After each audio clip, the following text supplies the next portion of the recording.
Oke, ketemu lagi dalam ide RP, ide Ruby Prasetyo.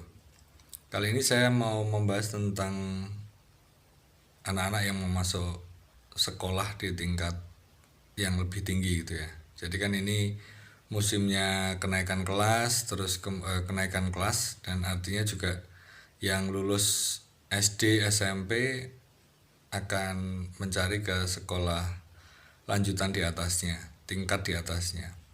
Nah, saya mendengar juga melihat kegelisahan atau kegalauan para orang tua yang sibuk mencari sekolah untuk anaknya, khususnya untuk sekolah negeri ya.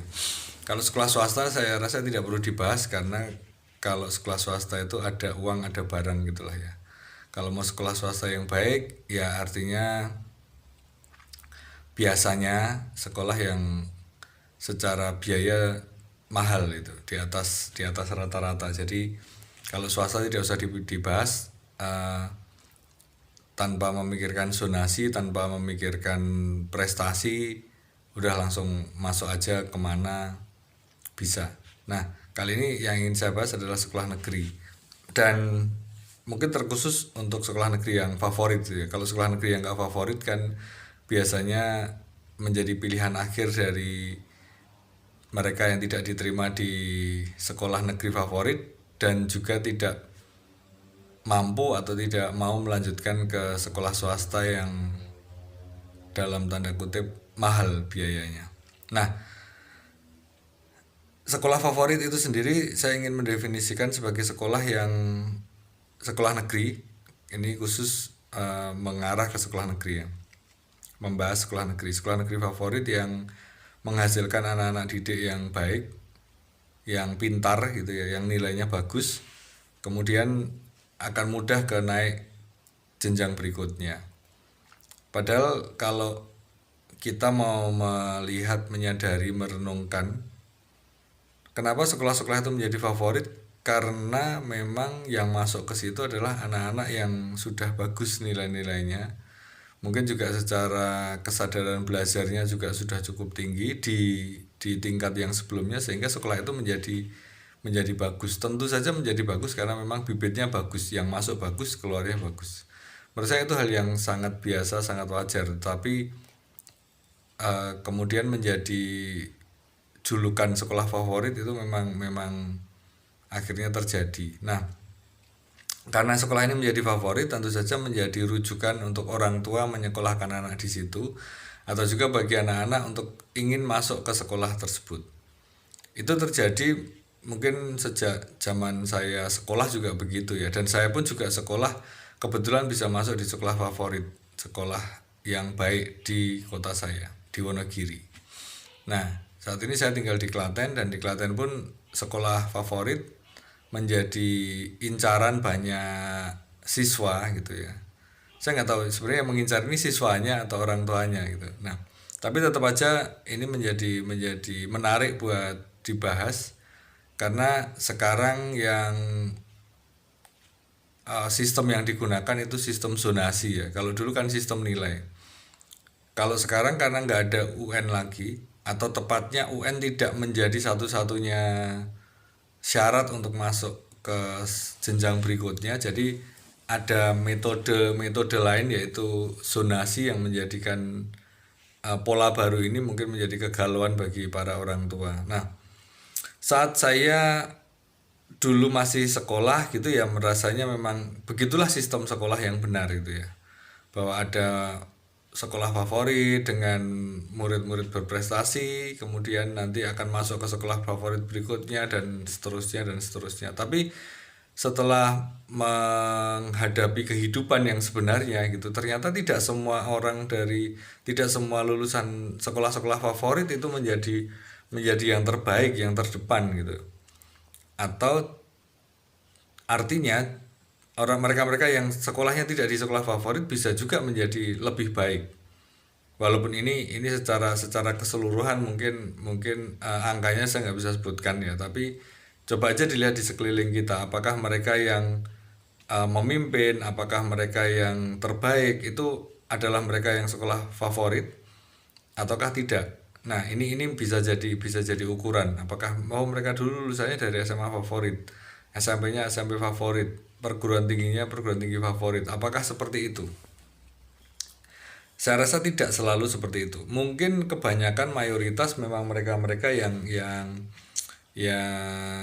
lulusan dari sekolah favorit, tapi ada saja mereka-mereka yang tidak dari sekolah favorit tapi bisa mencapai tingkat karir, tingkat kehidupan yang bahkan lebih baik dari mereka yang sekolah di sekolah favorit. Nah, artinya buat saya berarti tidak menjamin sekolah favorit itu dalam kehidupan senyatanya itu akan tetap menduduki peringkat yang lebih baik. Nah, kemudian saya membaca buku Pendidikan ala Jepang, ditulis oleh orang Indonesia yang tinggal di Jepang, dan di sana memang metodenya metode zonasi kayak gini.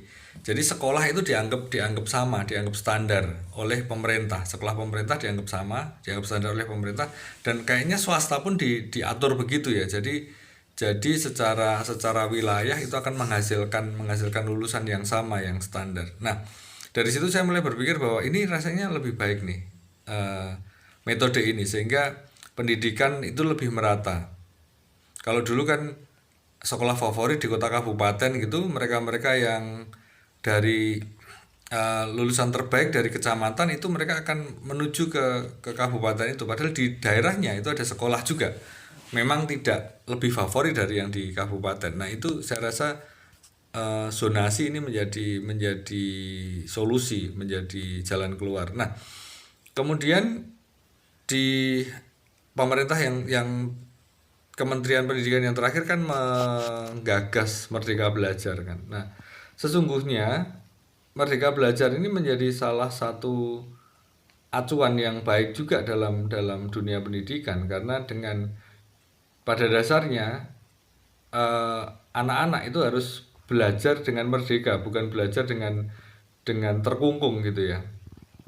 Saya rasa sekolah sudah menjadikan anak-anak belajar terkungkung. Karena apa? Karena anak sekolah SD nanti ujung-ujungnya dituntut untuk berhasil UN, untuk bisa dapat nilai yang bagus masuk ke sekolah favorit. Begitu juga anak-anak SMP, anak-anak SMA kayak gitu. Nah, saya rasa sekarang dengan kebebasan, ya tentu saja ada batasan-batasannya. Kemerdekaan pun ada batasannya. Ini Merdeka Belajar saya rasa ini menjadi ide yang baik. Cuman rasa-rasanya, dugaan saya, ini tidak semua pihak, sekolah, mungkin guru dan dinas, mungkin tidak semuanya bisa melihat ini sebagai metode baik untuk membangun pendidikan yang lebih baik.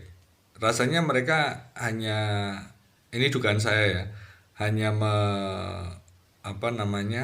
menekankan pada proses administratif dan lain sebagainya yang pasti harus berubah. Tapi rasanya ini bakalan berat. Makanya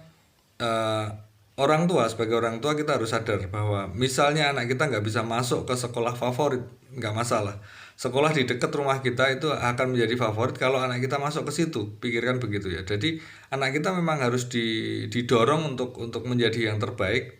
Tidak harus terbaik di tempat yang dianggap baik, dianggap favorit, tapi dengan zonasi ini memang oke, mereka yang terdekat dengan sekolah, yang terdekat dengan rumah itu adalah sekolah terbaik. Harus punya pemikiran seperti itu. Orang tua harus memotivasi seperti itu. Jangan malah bingung memasukkan anak ke sekolah favorit. Mungkin orang tua juga perlu bercermin gitu ya. Apakah teman-temannya yang sekolah di sekolah favorit itu hidup lebih baik? Nah, dari situ harus memotivasi anaknya untuk bukan demi mendukung program pemerintah sebenarnya, tapi demi pendidikan yang lebih baik, untuk bangsa yang lebih baik dalam berpikir. Coba dipikirkan kalau yang selama ini kan Indonesia juga nggak maju-maju kan ada sekolah favorit. Siapa tahu ini menjadi alternatif yang lebih baik. Dan saya kok yakin ini menjadi alternatif yang lebih baik karena dengan merdeka belajar, dengan mengerti bagaimana pendidikan bangsa ini dibangun gitu ya, negara ini membangun pendidikannya. Nah, orang tua harus ikut menyukseskan bahwa anak itu belajar di tempat yang terbaik, bukan sekolah yang favorit, tapi oke, sekolah dekat rumah ini adalah yang terbaik. Dan kalau orang tua motivasi seperti itu memberikan pengertian, saya yakin anaknya juga pasti akan sekolah dengan nyaman saja. Nah, ini saran ya, saya memberikan saran karena anak saya yang masuk SMP memang tidak saya apa namanya, kami memutuskan untuk tidak sekolah formal tapi homeschooling. Jadi walaupun kalaupun saya mengajak homeschooling itu rasanya sangat sangat berat gitu ya, apalagi bagi orang tua yang bekerja dua-duanya itu akan sangat berat. Cuman pikirkan yang lebih baik untuk zonasi itu menurut saya harus didukung. Jadi orang tua jangan berpikir untuk menyekolahkan anak di sekolah favorit, satu itu ya. Terus kemudian yang kedua, dorong anak untuk belajar yang sebaik-baiknya di sekolah yang terdekat, dan dengan dia sekolah di situ jadikan sekolah itu lebih maju dari sebelumnya. Atau memang kalau orang tua berani mengambil pilihan untuk homeschooling, artinya mendidik anak di rumah, bagaimana caranya, itu menurut saya itu adalah alternatif yang paling baik. Jadi saya rasa orang tua harus berpikir lebih maju, lebih berbeda, lebih kreatif dari yang sebelumnya untuk pendidikan anaknya di tingkat yang selanjutnya. Zonasi pilihan terbaik, homeschooling juga alternatif. Jadi jangan banyak komplain, tapi mari kita wujudkan pendidikan yang lebih baik bagi anak-anak kita, bagi generasi yang akan datang, karena ini akan menjadi penopang untuk kemajuan bangsa dan negara kita. Saya rasa itu dulu ya, komentar, saran untuk teman-teman yang mungkin sedang mencarikan sekolah untuk anak-anaknya di tingkat yang lebih tinggi. Terima kasih, ketemu lagi di ID Ruby, IDRP, ID Ruby Prastio.